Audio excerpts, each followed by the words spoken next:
Story 1. This one isn't super long, bombastic, or even humorous. It's just strange and kind of sad. In middle school, I went to a place that was known for being quite large and pretty awful. A lot of the kids were trying to act like gangsters, and a lot of the teachers were there just to assert authority. Anyway, there was this one kid that the teachers either really hated or really liked. His name was Andy, and he had Down syndrome. Andy and I got along, but we weren't best friends or anything. He was brutally honest, though, and it wasn't to be mean. A lot of the teachers thought he did it to talk back and seem cool in front of the rest of us. But honestly, a lot of kids didn't like him because he was just as blunt with them. There was this one guy, Trey, who was a total pain. Trey had actually stabbed me in the locker room once to steal my wallet, and he was also involved in me realizing certain things about myself, but that's another story. Trey picked fights with anyone and everyone, and when he didn't win, he would throw a fit, sulking and crying. One day, Trey decided to pick a fight with Andy. Now, Trey didn't physically touch him because Andy completely tore him apart verbally, in front of all Trey's friends. Andy told Trey that everyone knew about his bad home life, that he whined when things didn't go his way, that we were all fed up with him, that his so-called rap career was never going to take off, and that we all knew his dad wasn't some successful businessman away on business trips in another state. Trey threatened to hit Andy, but Andy responded, "If you hit a kid with a disability for no reason, we both know you're getting expelled. That's not what your mom needs right now." Honestly, I kind of felt bad for Trey, but I would have felt worse if he hadn't stabbed me earlier that year and hurt some of my friends, on top of being a bully in general. Looking back, I feel more sympathy for Trey, but at that moment, watching his eyes well up with tears while his friends laughed and cheered Andy on, all I could think was, wow, karma. A few days later, though, Trey's mom came to school absolutely furious. Apparently, Trey had told some of the staff that Andy had used a racial slur against him, which didn't happen, and nobody believed him. The teachers who did believe him didn't seem to care. So, Trey told his mom, and she was more than happy to come and tear into a kid with disabilities. I guess she didn't have anything better to do. She stormed in halfway through physical education, asked a reluctant Trey to point out who did it, and despite the gym teacher's weak protest, "I don't think you're supposed to be here," she marched right up to Andy and just started yelling. She called this 12-year-old boy with a disability all kinds of things racist, someone who discriminates against people with disabilities, even though we didn't know what that term meant yet, and it became obvious that Trey had exaggerated the story. So here's this woman, screaming at a kid with Down syndrome who was half her size, waving her hands around like she was about to claw at him. Andy, meanwhile, just had this disgusted look on his face. The woman stopped for a second, and Andy, pinching his nose, said, "P.U., ma'am, you smell." To be fair, she did smell, and a bunch of us could smell it over the usual stench of a middle school gym class. Trey's mom just froze. Her whole demeanor changed in an instant. She seemed to deflate. I'm not sure what it was about Andy's comment, but something shifted. She quickly tried to regain her composure, but we all saw the hesitation. And 12 and 13-year-olds, we're brutal when we smell fear, like sharks. She made one more attempt to yell at Andy, but we were already whispering to each other, and Andy started picking his nose. At that point, I'm pretty sure she realized, I'm at a public school, yelling at a 13-year-old boy with an obvious disability. My actions might have consequences. This isn't a good idea. So, she turned around and walked to the exit with fake confidence, like, yeah, I made my point. I'm leaving now. As she passed me, I, being the not-so-bright person I am, stopped her and said, "Ma'am, Trey stabbed me with a pocket knife 4 weeks ago," and I showed her the healing scar on my arm. Her eyes widened, and all she could manage was, I don't want to," before covering her face and leaving. We never saw or heard from her again. Trey was still a jerk after that, but he didn't mess with kids with disabilities anymore, at least not physically, which, luckily for me, included me. So, yeah, not really any closure here, just a crazy and somewhat entertaining 5 minutes during gym class on a random Tuesday. Story 2. Hi gang. Get ready for a crap story. Last year my GF and I decided to attend a family Christmas festivity, despite more or less not feeling like it and somewhat knowing better. Family on my side BTW. It was my now late mother who insisted we should go because the family had organized a big party, would also provide dinner, and she figured this would be a fun distraction for us. Also because we never really went out for dinner that entire year despite somewhat wanting to. Now, the event itself was more fun than I would have given it credit for. We had fun interactions with some cousins and some of their spouses, and in the overall we had a good time. The incident. The problem started during dinner. During said dinner, it got announced that there would be a huge fireworks at the end of the party, all set up by 3 of my cousins who I sometimes refer to as the Gnawlers Boomers, I think, because they are kinda obsessed with fireworks, and I'm not a fan, never have been. Don't get me wrong. There's nothing wrong with being passionate about something and sometimes taking things a little bit too far. As long as you keep things reasonable, at the very least mind others, which is something I don't think they do. See, my cousin's hobby even made the local news a few times. 100 kilograms of illegal fireworks got confiscated from a house. Firework packs were even found under the bed. Yeah, obviously, the authorities had no clue what they were talking about, and obviously things were fully under control. The regulations were at fault, most surely not them. Several years ago, I once raised the question, yeah, but what if a fire would break out? To which I was told, that never happens. Yeah, no point in arguing that level of ignorance. Minecraft? What are you? Little kids. So after the announcement, the conversations during dinner went a bit towards the fireworks. Convos went back and forth, and suddenly one of the spouses asked my GF if we ever did something with fireworks, to which my GF said no. But we do have a bit of an in-game fireworks tradition. When asked what she meant, my GF explained that during New Year's Eve we used to hack our Minecraft game so that the in-game clock would sync with the real-world local time, during which we'd set up some in-game fireworks and effects, which would then launch during 12 am sharp. For the record, my GF and me are in our 50s. The woman who asked her was intrigued and thought it was a fun thing to do, but it got quickly met with snide, condescending comments from her husband. Minecraft? WTF, that's a kid's game. How old are you two? Who are you to compare our work to that crap? To which his wife immediately retorted, Josh, that's not what she said. But this started the beginning of the end. When another, also obviously drunk, cousin told us that, you guys are pathetic. That has nothing to do with fireworks. How old are you? I kinda lost my cool. Also well under the influence, I felt no hesitation in snapping back. Well beyond the age where children mock others for their hobbies, seems an achievement not everyone here managed to accomplish. That sure riled them up. It got even funny when Josh told us that hobbies or not, it was still stupid to be playing kids' games considering our age, to which I told him that in this kids' game, some people even managed to build fully working 8-bit computers, to which my GF told me to hush and keep my cool. She realized that I was also quite tipsy, and things did cool down a little bit after that. Until another relative nice guy in his 16s or such, I think, suddenly yelled out, OMG, Uncle Shell wasn't kidding. Would you look at this? The guy had grabbed his phone and looked it up, and came up with several YouTube videos.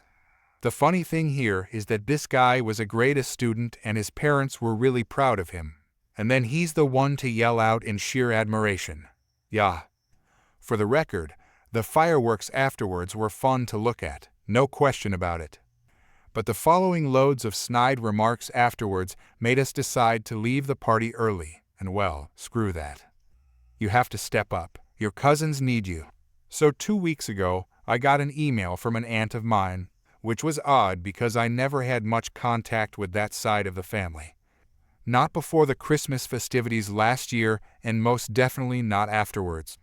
As it turned out, my 2 cousins got into an accident, quite severe.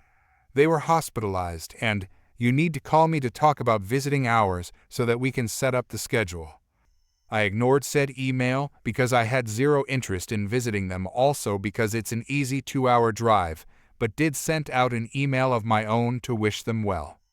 Then last weekend, 1 week ago, I got a phone call. I shall. Why haven't you called me? Anyway, we set up the schedule without you. You need to visit the hospital Wednesday, Thursday, and Saturday evening. We expect you at 19 o'clock sharp. Don't complain about the time. That's your fault for not calling me. I listened, and I couldn't help but plain out laugh it out. Yeah, good luck with that. You can count me out though. Which was met with several rude remarks. How dare I turn my back on my cousins who obviously needed my support? Do they? Or is it you who is now trying to force a break for yourself? I asked. That hit a nerve. As it turned out, my cousins were messing around with obviously not illegal fireworks, yet long before it's even legal to use that stuff, it literally blew up on them. Not going into too much details for obvious reasons, but one is now missing a hand and the other an eye. Those got lost in the process. And we're not talking about kids here, but grown-up guys, I think, who are well in their 30s. It's all your fault, you know. 2 days ago, I got a new email, now telling me that the new schedule has been prepped, and I am expected to go visit my cousins upcoming Tuesday, 2nd Christmas Day, Wednesday and Friday on 13 o'clock and 19 o'clock to make up for last week. Followed by, it's all your fault this happened, you know, because people like you never believed in their amazing capabilities and always need to talk down on them. To which I sent back an email with a picture of the universal salute and blocked the involved email addresses entirely. Figured I'd vent a little about it in here. Story 3. So, this is my first post here. Although I've lurked on and off for a long time, my blood pressure can only take so much of it. This is the first time I've had anything really worthwhile to contribute. A little background: I have diagnosed post-traumatic stress disorder (PTSD), am disabled, and I'm also a service dog handler. My dog is a 7-month-old, 55-pound goofball named Luna. Yes, a bit of an odd name, but it's also a reference. She's being professionally trained, and I work with her every day so she can help me. She's very well behaved, but she's still a puppy, and her biggest distraction is small children. So, I take extra care when we're doing public access training to make sure she stays focused. This includes stepping in if a child tries to approach her. However, they're kids, and they probably don't know any better, so I'm always gentle in my tone, and I educate when I have the mental capacity to do so. Earlier today, I went with my mom to the store to pick up a few things, check out the Halloween decorations, and do some training with Luna. My mom usually comes to help intervene in case I'm unable. We walked in and headed toward the grocery section. There was a lady with a small child at the end of one of the aisles, and the mom was looking at something on the shelf. As we started to walk by, the child said "puppy" and began walking toward Luna. I looked at the child, kept Luna in her heel position, and said with a smile, "Please don't pet," and kept walking. The child didn't touch her, but I didn't want Luna to get distracted if they tried. If I was wrong for doing that, I fully accept my mistake, but I didn't feel like I was rude. I did my best to say it as gently as possible, though the mother definitely disagreed. My mom also reiterated right after me, which I thought was unnecessary, saying, "Don't pet, sweetie," but I don't think either of us yelled or came across as rude. As we continued down the aisle, the child started crying, and the lady loudly said, "Don't worry, they're just jerks who don't know how to talk to children." In response, I said, "Oh, so telling a child please don't pet is wrong? All right then. She's a service dog, not a regular dog."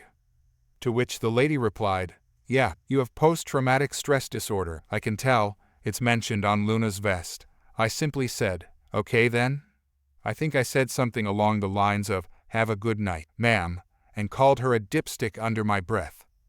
I had to find a quiet spot for a minute because I was shaking from anxiety. A nice couple came up to us and asked why she was talking to us like that, apologized for the situation, and complimented Luna. Luna did her job and helped to ground me again so we could continue with our day. By the time we were ready to leave, I had calmed down entirely. It was about 40 minutes after the encounter when we were leaving, so I didn't think she'd still be there. I figured she would just be heading home like everyone else. Little did I know, as we were leaving the store, I heard, "There's that witch." She was across the street on a median in the parking lot, in front of the doors, now coming toward us, ranting and raving. I told her to leave us alone and kept walking. She then started talking about how, "This is why you're traumatized," generally being ignorant and mean-spirited, calling me names like witch and coward.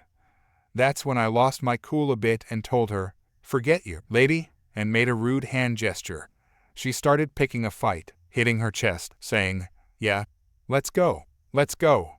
I didn't even acknowledge her because, obviously, I'm not going to get into a fight over something like this, especially with Luna by my side. Her child was trailing behind her during this whole scene, standing in the road. She yelled, "Never talk like that to my child or any mother's child again." And I responded, "Ma'am, I just asked your child not to pet my service dog." She then changed her story, saying we approached the child and yelled at them, and that the child didn't even touch my dog. I was baffled and said I didn't yell in the slightest, and yes, the child didn't touch my dog, that was the point. I didn't want my dog potentially knocking her small child over because Luna, with all her puppy energy, has the coordination of a panda, thinks she's tiny, and would want to say hi. Then she threatened me, saying, "You better watch your back. My husband is coming." I ended the interaction with, "Good for you. Have a nice day, ma'am," as sarcastically as I could manage. Since I don't have much experience dealing with people like this and am learning not to be a pushover, I'd appreciate any advice on how to handle these situations better. I'm pretty certain I didn't take the best approach here and admit it might not have been the time to stand up for myself.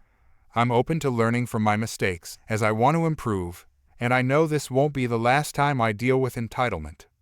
I hope you got something out of this post, and thank you for any advice. Story 4. Just had to share this wild story from my days as a delivery guy for one of those big shot delivery companies. You know, the ones that bring you everything from a new pair of kicks to that embarrassing dragon onesie you ordered online. So there I was, chilling in my car, sorting through a pile of paperwork, trying to make sense of all those chicken scratch addresses. I'm in my own little world, completely oblivious to the symphony of jackhammers and power tools serenading my eardrums. You see, there's this construction gig happening on the street. Looks like they hit a water pipe or something, because there's mud and chaos all around. As I'm trying to decipher an address that seems to be a secret code, my attention gets yanked away by a sudden burst of shrill fury. I glance up, and there she is, a bona fide Karen, driving her ginormous SUV like she owns the road. Now, let me paint this scene for ya. Karen's car is practically dancing the Macarena because she can't decide whether to switch lanes or just plow straight through the construction zone. A burly construction worker, all muscle and grit, is standing there, arms crossed, with a look on his face that could turn milk sour. He's unfazed by her tantrum, and that seems to piss her off even more. "Oh, great," I mumble to myself, expecting a full-blown meltdown. And boy, she didn't disappoint. Karen slams her brakes, jumps out of the car, and starts berating this poor construction dude like she's auditioning for a reality TV show. "You guys have no idea what you're doing. This noise is unbearable. My ears are literally bleeding." I roll my eyes, thinking, here we go again. But then, the unexpected happens. The construction worker opens his mouth, probably to apologize, but Karen is on a rampage. "You're deaf, aren't you? Can't even hear me over your construction cacophony." Karen's voice is hitting notes only dogs can hear, and it's clear she's on a one-way train to full-on meltdown town. However, our construction maestro has had enough. He calmly retorts, "Ma'am, I'm not deaf, and you can't talk to me like that." Then Karen goes full Hulk mode. She actually throws a fist at the construction worker, like she's auditioning for a boxing match she has no business being in. Now, this construction dude, he's like a granite wall with a hard hat, and he doesn't flinch. I can practically see him raising an eyebrow under his helmet, like, Really, lady? And then, out of nowhere, he lands a punch, a single, glorious punch square on Karen's nose. It's like something out of a movie. She drops like a sack of potatoes, and I can't help but cheer internally for the construction worker. He must have had some epic action hero playlist playing in his head. But wait, there's more. 5 minutes later, Karen groans, wakes up, and starts shrieking like a banshee that just realized it left the oven on. She fishes out her phone, which is probably more cracked than her dignity at this point, and calls the cops. Yup, she's going all in on this circus. So, naturally, the boys in blue arrive, lights flashing, ready to defuse this suburban showdown. And just when I think this saga can't get any wilder, that's when I decide to make my grand entrance, not that I wanted to, mind you. As the officers are trying to separate Karen's wails from the construction workers' eye roll, I clear my throat and casually stroll over. Hey, officers, mind if I chime in? They look at me like I've just revealed I'm a unicorn in disguise, and I proceed to drop some truth bombs. I was just minding my own business, double-checking my deliveries, when I saw the whole shebang go down. Karen over there, I gesture dramatically, threw the first punch, and our construction hero over here, I give the worker a nod, just defended himself. It was like watching a real-life superhero movie. The officers exchange glances, and I can practically hear the silent thank you in their eyes. They turn back to Karen, who's simmering like a pot of angry spaghetti, and explain the situation. Her face goes from rage red to pale as a ghost, and it's a sight to behold. Long story short, the cops aren't buying what Karen's selling. They give her a stern warning about assault, disturbance of the peace, and probably a lecture on how to behave like a decent human being. As for our construction worker, he's off the hook, looking like a triumphant warrior who just slayed a dragon with a single punch. And that, my fellow internet explorers, is how I found myself smack dab in the middle of a suburban battlefield, playing the role of the unexpected witness to the clash of the entitled versus the unflinching. Moral of the story? Well, it's a toss-up between don't mess with construction workers and karma's a swift punch to the face. Story 5. This happened 5 years ago. My friend from college, Gia, got engaged and was getting married in Puerto Rico. She invited me and my other 2 college friends. Let's call them Amy and Shari. When they got engaged, Shari went on a tangent about how he was a terrible guy, not good enough for Gia, and decided she wasn't coming to the wedding and told Gia so. It was a bad fallout. FYI, he's terrific. She was jealous and other things, not pertinent to the story. So Amy and I decided to travel without her and make a whole vacation of it. We decided we wanted a relaxing vacation with an upscale hotel, daily visits to beaches, and must have good food and pina coladas in our hands at all time. Shari and Gia had made up after a long talk, and Shari wanted to join us. In fact, she wanted to derail our entire trip. Shari didn't want the same vacation as Amy and I. She wanted a cheap Airbnb, adventurous excursions, and was on a tight budget. I had just recovered from a terrible injury and was extremely limited with my mobility and couldn't hike on my feet for long periods of time. We tried compromising with hotels and activities, but she refused. So we decided that Amy and I would book the hotel we wanted, and she got a disgusting Airbnb down the street. I put my card down for everything with the agreement they'd Venmo me later. Big mistake. I paid for the rental car in San Juan, but Shari needed it more than us so she could do her activities. Fine, just drop us off at the beach. She left us stranded for hours. When she got us, she wanted to smoke pot in the car. I'm like, no, you're driving and it's under my name. I'm not getting penalized. She started getting passive-aggressive with me and Amy. We went to see some caves one day, an activity we compromised on that I was physically capable of doing. I was driving, and she was giving me directions. She kept missing to tell me when to exit. She was stoned, and she snapped at me calling me stupid and that I was doing it on purpose. I saw red and told her to shut the F or give me directions properly. She said I wasn't allowed to talk to her like that. And I said, now you know how it feels. Awkward the rest of the trip. When we fly to our next location, the wedding destination, she's become so much worse. I once again pay for the golf cart we rented for the tiny island, highly recommended. First night there she's being a brat, so Amy and I escape to get food and bring it back.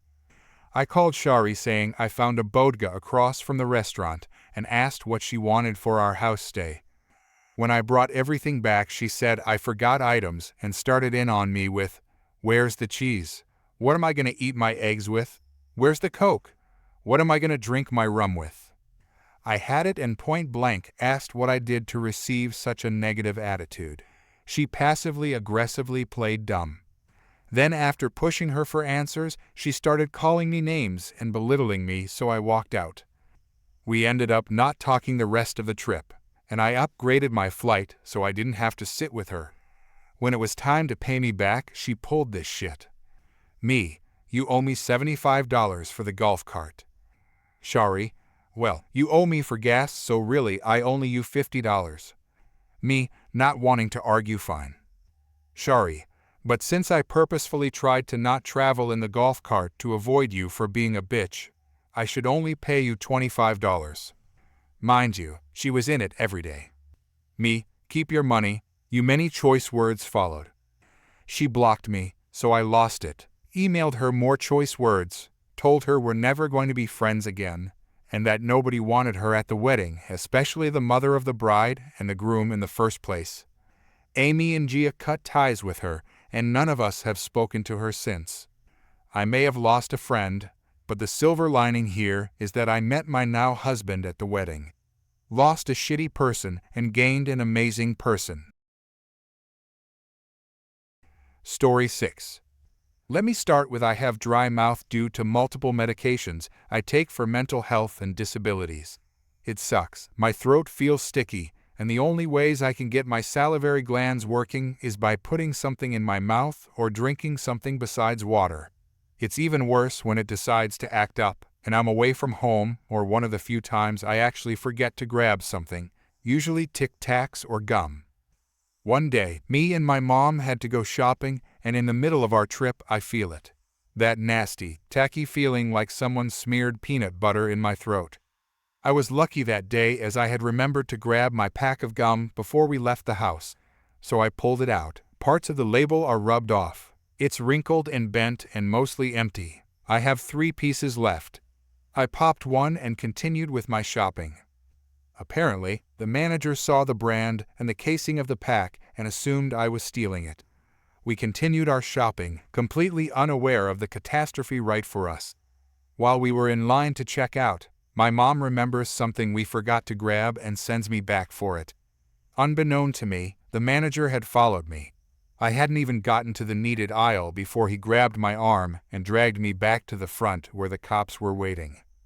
As he dragged me to the front, he kept saying things like he was going to have me arrested for stealing. I'm a stupid jerk for trying it in his store, and that he'd make sure I would go to jail.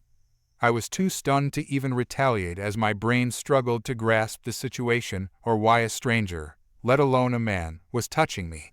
I don't like to be touched. I don't even like to hug, so this guy wasn't just crossing the line. He crossed the damn border. My mother saw all of this and stormed over, demanding to know why he had his hands on me. He spews his nonsense about catching me putting packs plural of gum and candy in my purse. My mother started arguing with him, saying that she knows I would never do that she raised me better. I'm silent for the whole exchange, knowing my mother had plenty of experience with power-high people, as she was a social worker before she retired. I knew it would be best if I just kept quiet and let her take this battle.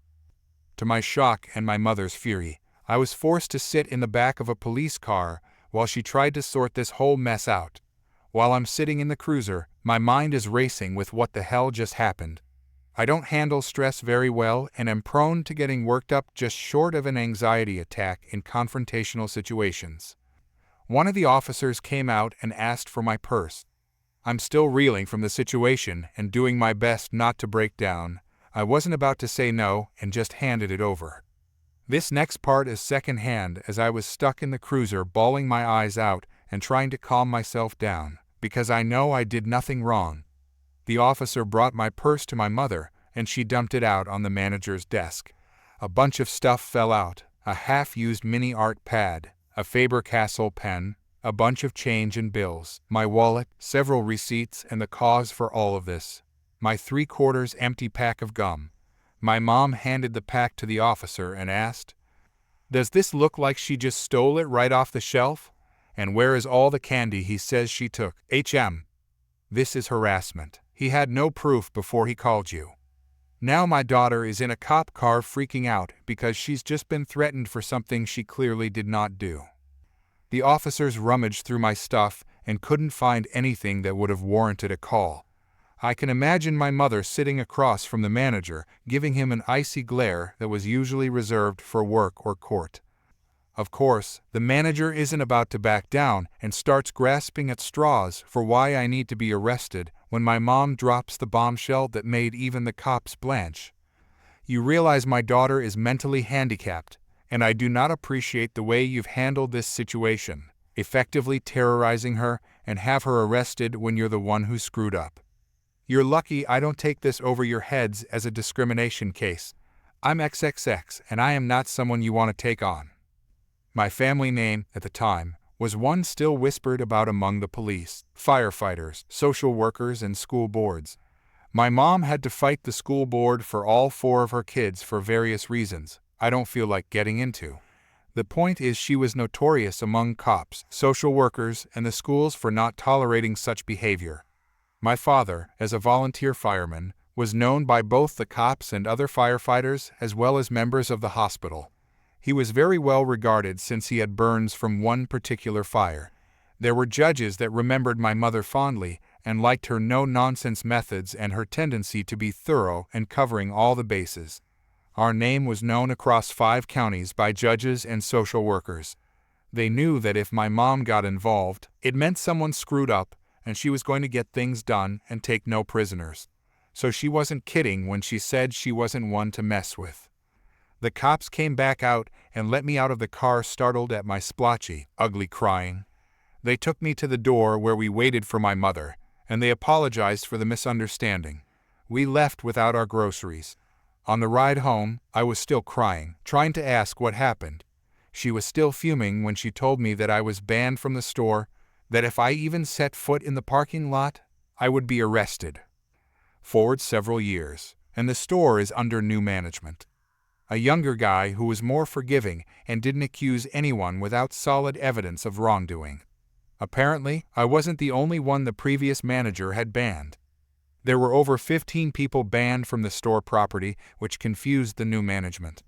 Our store had the most people banned in our county, and he wanted to know why they had so many big spenders on the no trespass list. He reviewed every single case and why each person was banned, and was not at all happy about all the banal things they had lost great and loyal customers over. Tube top in the summer heat. Indecent exposure is banned. Remove a shoe to scratch an itch. You don't have shoes on, get out. Kids pocket some candy from the open display, but the parents found out and was going to pay for it. Too bad, your kids are criminals. You're banned for life, get out. Someone accidentally drops a case of expensive soda. Willful destruction of property. Not sure what channels he went through to do it, but he managed to get my mom's phone number and called to inform us my ban was lifted. My mom put him on speaker as he profusely apologized, saying the previous manager was fired for his poor attitude towards customers. He explained that corporate viewed my ban as malicious and unfair considering the lack of proof, and that police involvement was premature. He again apologized for any distress the event may have caused me and offered to have our next grocery trip fully comped as an official apology. My mother thanked him but said it would be a cold day in hell before she stepped foot in their store again. Since I don't have a car and can't drive, neither would I. Several more years passed, and we eventually were forced to go there as the other 2 stores didn't have what we needed. My mother said for me to come with her, but to pop my gum now and leave my purse. She was going to test their claims. I was a nervous wreck the whole time we were in there, expecting someone to pop out and say the cops were on their way to arrest me. By the time we got to checkout, I was visibly shaking and breathing hard. The cashier takes my mother's check, sees the name, and tells her to wait a moment. She gets her manager, and I'm internally screaming this was a mistake. I'm going to jail. He comes up to the till and smiles at us. He sees my condition, and I'd like to believe he was cursing out his predecessor for traumatizing someone enough to have this kind of reaction to a manager. I was on the verge of tears. He smiles and introduces himself as the manager and apologizes again for the circumstances of my ban. I'm not used to people acknowledging me and didn't know how to respond to this. He looked me in the eye and said such offensive behavior in a community with a high concentration of disabled persons was unacceptable, and the previous manager was let go for trying it again with a blind student. He offers to comp our purchase under $50 and offers a gift card for the years of inconvenience we had to go through. He made me feel more at ease, and I accepted his apology but refused to let them comp such a cheap purchase. I did, however, accept the gift card as we had a birthday in the family coming up, and we could use it for party food and cake. We go there now, only when we have no other choice, but I'm no longer nervous to go in by myself to grab a few things, which is awesome. They are the only store that carries my favorite brand of gourmet soda, which was one of the first things I bought. Best $8 I've ever spent.